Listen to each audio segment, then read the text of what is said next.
Hey guys! Today I'm gonna show you how to make this shock mount. So let's get into it! So here's a list of the things you will need for this project.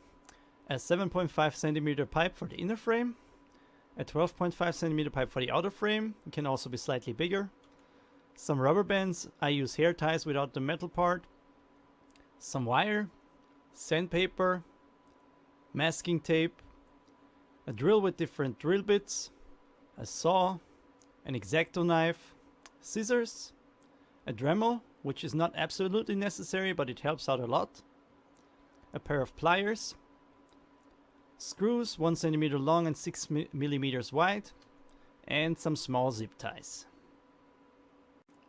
Okay, so let's get started. First remove the microphone from stand and wrap the bottom half in masking tape. You can see we need to cover those holes too, because that is where we want to screw it onto the inner frame. So we take another layer of tape and cover those holes too. Once this is done, I'm going to take in a Sharpie and draw on a curved line and a straight line to get the pattern. First I'm starting out at the bottom with the straight line, and then I'm doing a curved line so I have space for all the buttons and can still use the side screws. As you can see now, we have a nice curved pattern and all the buttons will still be accessible easily. Now we cut off the pattern, take it off. As you can see, this is the pattern, and we put it onto the pipe. Because the pipe is slightly bigger, there is gonna be a small gap. So what I'm gonna do is I'm gonna guesstimate the middle and draw a line in the middle. Now that we've drawn this line, we're gonna take the whole thing off again and cut it in half along the other line that we drew on the pattern. Now we adjust it on the line we just drew and tape both halves onto that line. That way we get another gap at the back where we can also guesstimate the center line. This will help us to align both pieces in between those lines. So we offset it a little bit, and that way we get the pattern the same way on both sides so that the holes will fit later on for the screws. So as you can see, I'm just adjusting this. It takes a little bit of finicking, but it works. There you can see it's offset a little bit on both sides, and now we're just gonna connect those lines.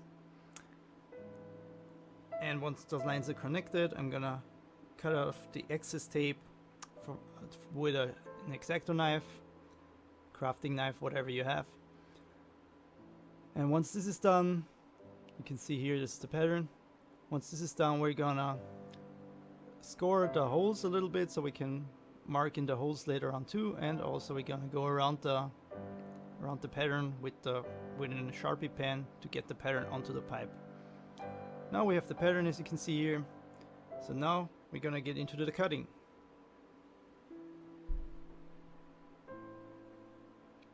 For cutting, I just use a regular handsaw. You can also use an electric saw. I'm only cutting the straight line with this saw because I'm gonna cut the curved part with the cutting part of the Dremel. You could technically use any kind of saw for both of these. It's just easier for me to do it with the Dremel for the curved part. Here you can see this is what I'm using for the Dremel. This is actually normally used to cut metal, like this attachment, and it's mostly just melting the metal, the plastic. And therefore you have to be careful, but it gives a good result in the end. So I prefer cutting with this. You can obviously cut with any kind of saw, but it's just much easier this way for me personally. So now I'm just going all the way around, slowly cutting into the material, not moving the Dremel too much, just doing little by little. And after a while we are all the way around, and then you can just simply take it apart. Now you obviously have a lot of residue, fringe, whatever you want to call it, so we need to get rid of that next. So for this part I'm using an X-Acto knife, and I try to cut away from my body because this comes off really quickly, really easily. You can just use simple sandpaper, but this works faster for the rough cleanup. You will see in a second that I'm also using regular sandpaper for this to clean up the remaining imperfections. So now you can see this is just what it looks like with just the knife, and now I'm gonna go over it with some finer grit sandpaper.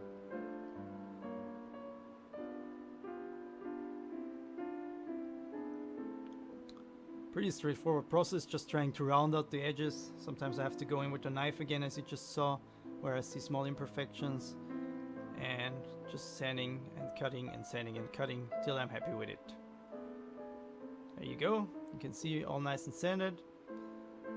So here you see, this is what it will look like. It fits on the microphone perfectly.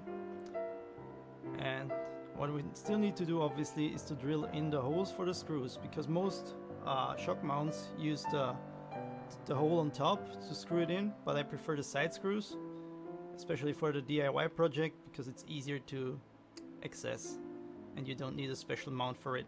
So you can see I just use my 6mm drill for this, because the holes are 6mm on the Blue Yeti, and this is the same size as the holes.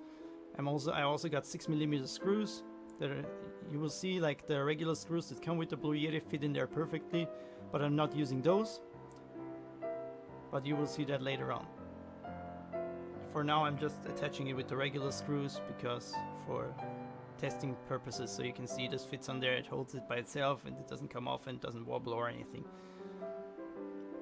So here you can see these are the screws I use, because they are shorter and they don't come out that far. So here you can see this is what it looks like when you put in those screws. You obviously don't have that much space on the outside. For the outer part, I'm just using the end piece of a pipe. I already cut it here, but for demonstration, this is what happens. You only need like a thin piece. Obviously you want to sand this too, so it has a nice surface. But in general, this is just the same process. You just need a thin hole. This piece actually came with my microphone arm. You can get those at any music store, but this is just a microphone attachment for anything. I screwed it, took it apart because I only need half of it, so I can attach it to the outer frame of the microphone.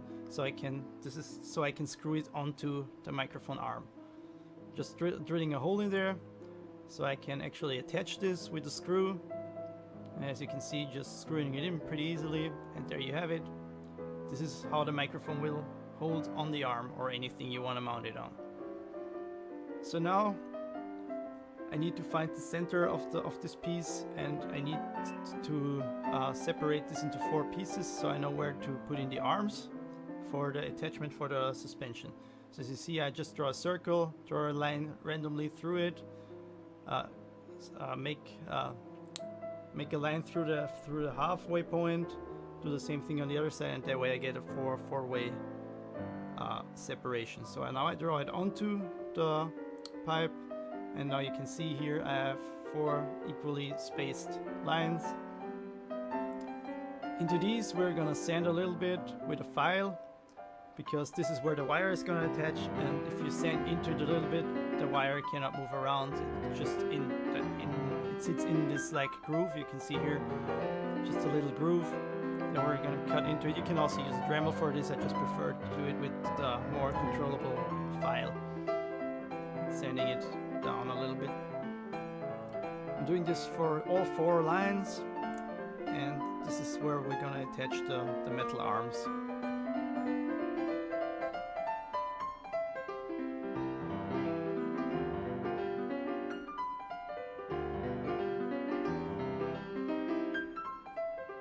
Just be careful when you're doing this so you don't hurt yourself. As you can see here, small grooves in there. The material is thick enough so you can take it. Just be careful not to go too deep, or your material will start to bend and whatnot. So now I cut short pieces of the metal.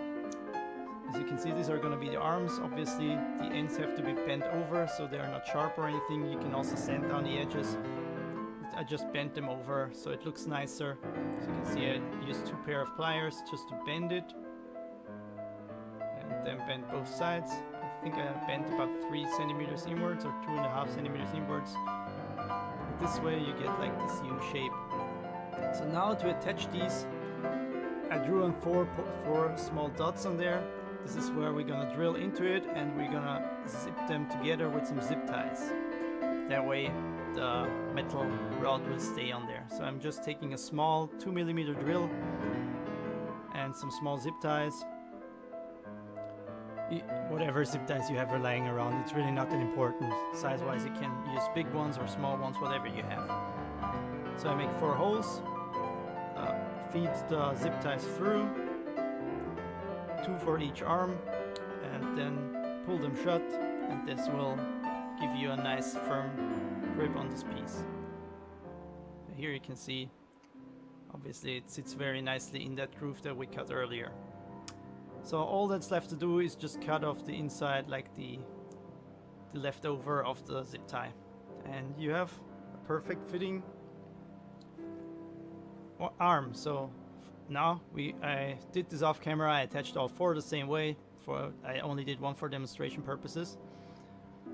So what I did next is, with these pens that you see, this is just for a temporary attachment of the rubber, so they stay inside, because we need 4 pieces of rubber on the inside here that we can attach to the arms on the outside.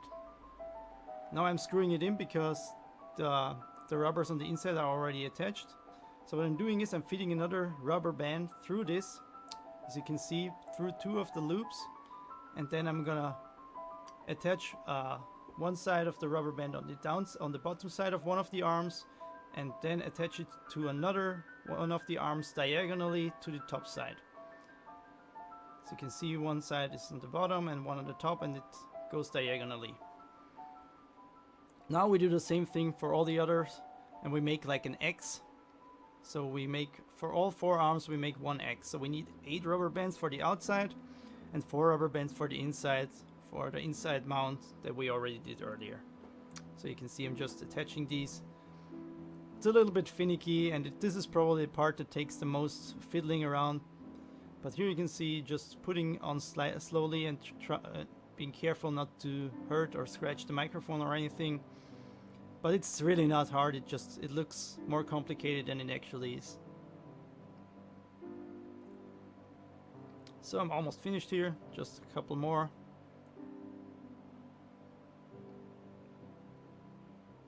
And there you have it.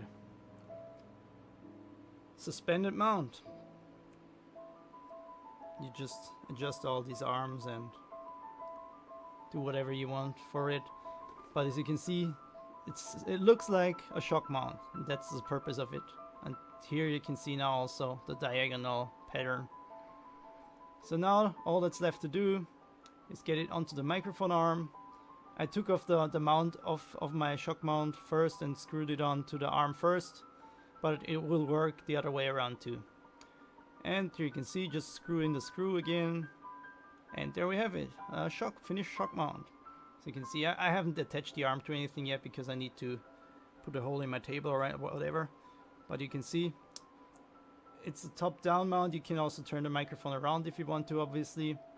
It's very well suspended. I tried it out and it cost me about 10 bucks. So here you can see it's very suspended. You can move it around. And I'm currently using it, so yeah. So there you have it, your new shock mount. The only thing I did outside of the video is I hit it with a black coat of spray paint because I didn't like the orange. It looks really professional, and it also does its job very well, so you can't hear me jamming on the table right now. So yeah, pretty good for 10 bucks, I guess. And if you liked this video, if you liked what you saw, you can always hit the subscribe button below the channel, because I do more of these kind of tutorials. I also do a lot of cosplay stuff, and if you like that, that's really cool. But anyways, thank you so much for watching. Have a nice day. Bye.